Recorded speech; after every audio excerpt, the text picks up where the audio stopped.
Good morning. Steve here. Stone River Ranch. We've got a beautiful morning out here. The sun is shining. Sarah and I decided to take advantage of the moment and record a video this morning. I've been thinking a lot about this topic. I've been mulling it over for quite some time, but I hesitated to put it out there because the picture in my head wasn't fully clear. But this morning I decided to take a risk and see where it leads us. Over the past few weeks, I've received a flood of messages, emails, and the like, specifically from young men. It seems like a global pandemic, honestly, but especially in this country, young men are feeling isolated and alone. Things are in a really rough state right now.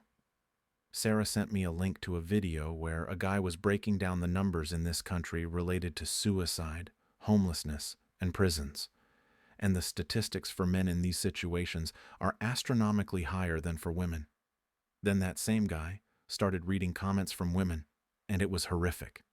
They were literally celebrating the fact that men are three times more likely to take their own lives. I simply cannot wrap my head around that.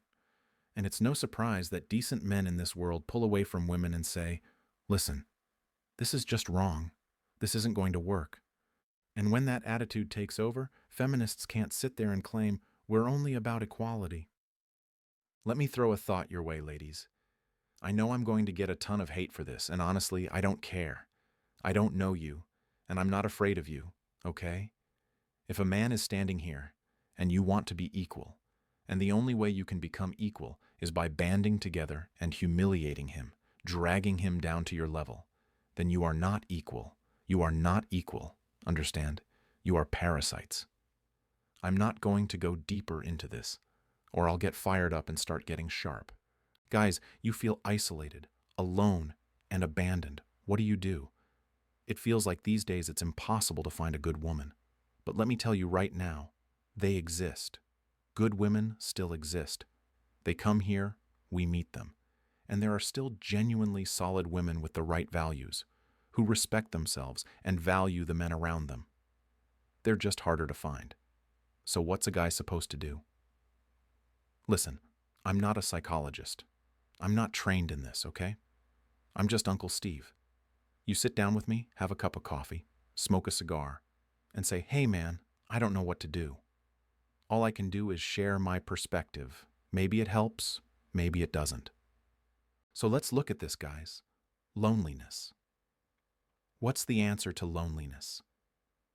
Well, if you're lonely, it's logical to assume you're not finding people externally that you can connect with, physically, emotionally, mentally, spiritually, wherever you are. For some people, this is harder, and I understand personality types. I understand there are challenges there.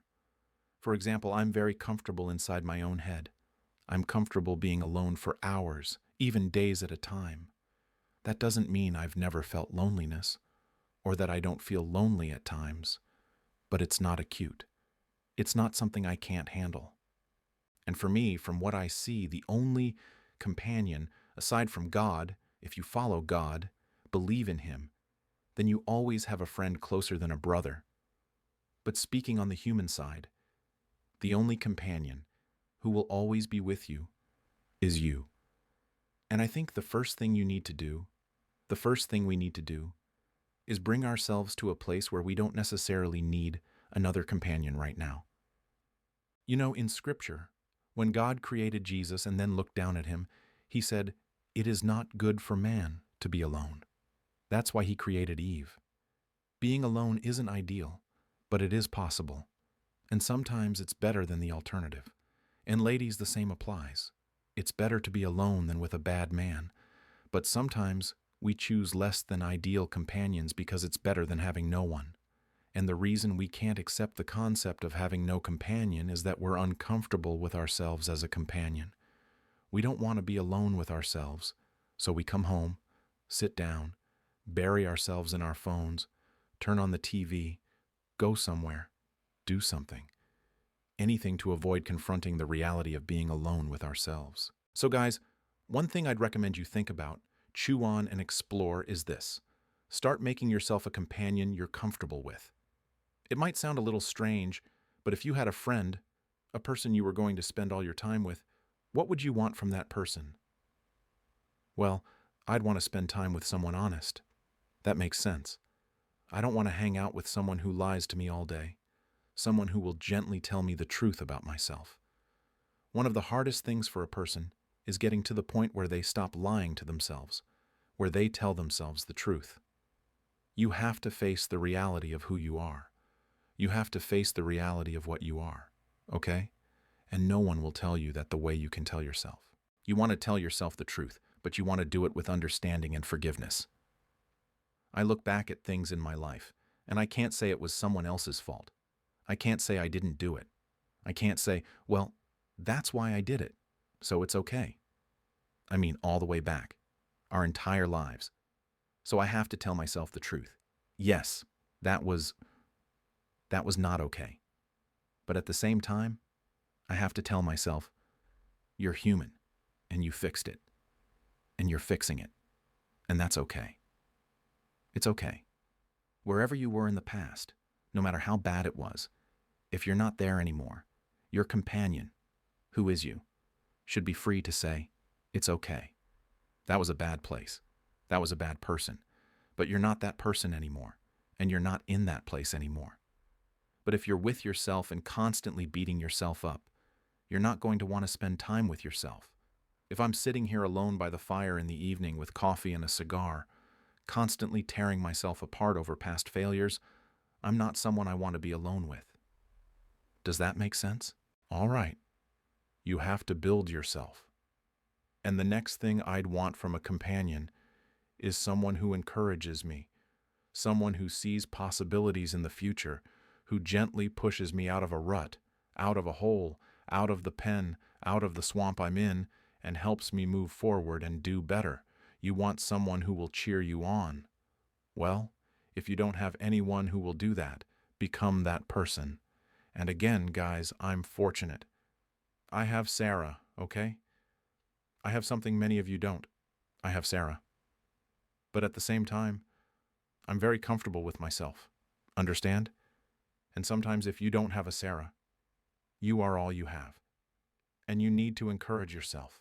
Look around and be able to say, listen, I'm not stuck here unless I choose to stay here. People come to the channel all the time and say, Steve, you're out of touch. You don't know what you're talking about. You're out there in the country. Those of us in the city don't have that option. Well, listen, I've been to a lot of cities, and I've never seen one with a massive wall around it that wouldn't let you leave. If you truly want to leave, if you really want to get away from crime, homelessness, and the situations that are breeding in cities today, leave. Sometimes you can't. I'm not completely stupid. Sometimes you genuinely can't. But many of you, far more of you, can than can't. It takes courage. It takes bravery. It takes sacrifice.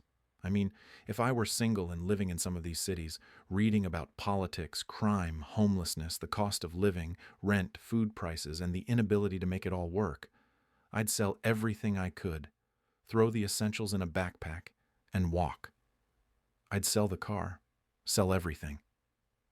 Don't tell me it's impossible. I hitchhiked and rode buses from Kentucky to Denver, Colorado, picking up cigarette butts in campgrounds in exchange for soup, a sandwich, and a place to sleep, until I finally got a job.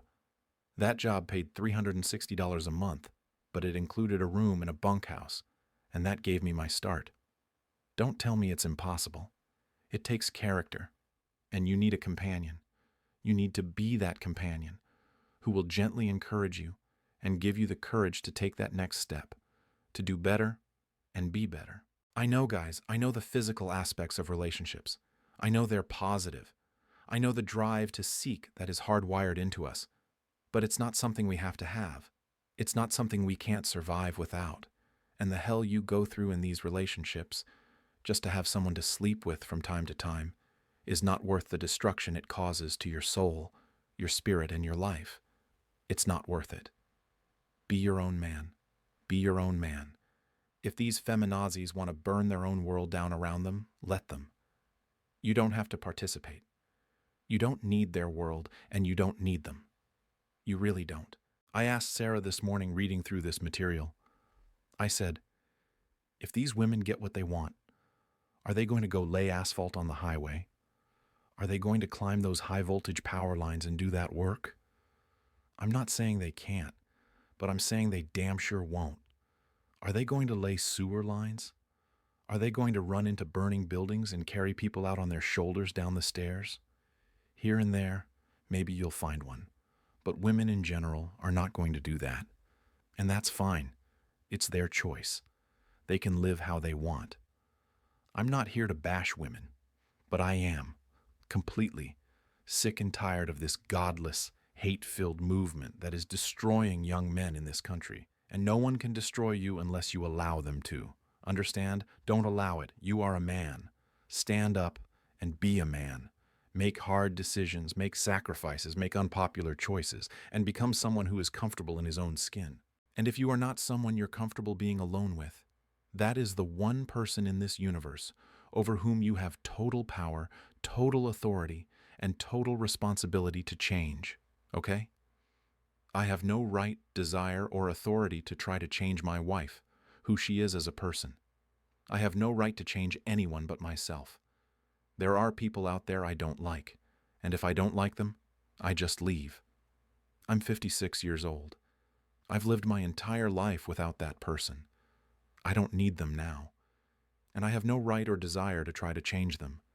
But if I don't like myself, if I don't like me, if I'm uncomfortable being with myself, well, that's a different story. So this doesn't provide all the answers. Maybe it provides none at all, I don't know. But maybe there's a little encouragement here. Maybe a small seed, a small step, something you can say, hey, you know what? I think that helped. And listen, just be strong. Stay strong. And ladies, I'm not attacking women, but I am attacking this godless, hate-filled movement that's destroying this country and the men in it. Okay? This is not, and guys, just don't, let me add one more thing. I'm choosing my words here. Give me a second. It's human nature. It's human nature that when the pendulum swings too far in one direction, when it flies way over here, we react and swing it too far in the other direction. Understand? For every action, there is an equal and opposite reaction, right? Don't do that. Don't react by swinging to the opposite extreme. Don't be hateful, angry, or demeaning toward women, okay? I'm indirectly referring to a former kickboxer who now lives somewhere in Europe and has made a lot of noise. There are things he says and writes that are 100% correct, but his pendulum swung too far in the other direction, okay?